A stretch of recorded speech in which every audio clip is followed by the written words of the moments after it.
इमरान खान कहते हैं स्वात में जो कुछ हो रहा है उसके पीछे कोई फितना है। स्वात के मामलात में पीटीआई को नुकसान पहुंचाने की गेम चल रही है। इमरान खान ने कहा कि लगता है कि कबायली इलाकों में मुश्किलात आने वाली हैं। बोले कि हमारे खिलाफ साजिश तैयार हो रही है।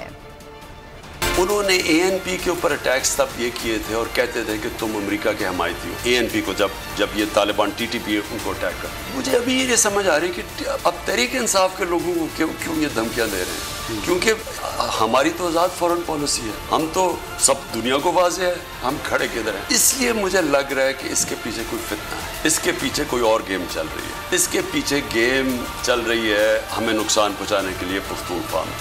ये जो अभी आपने ये टीटीपी की बात की, स्वात और भी इलाकों में लोगों को धमकियां दे रहे हैं। पहले तो ये समझ जाएं कि ये जो हो रहा है सब कुछ, तो ये भी आप देखें क्योंकि ये बड़ी एक कॉन्स्पिरेसी है। कॉन्स्पिरेसी वही रजीम चेंज की चली आ रही है। वो ये नहीं चाहते, जो बैरून मुल्क है वो ये नहीं चाहता कि पाकिस्तान में एक ऐसी हुकूमत आए जो कि आज़ाद फैसले। सब्सक्राइब करें और बेल दबाएं ताकि कोई खबर रह न जाए।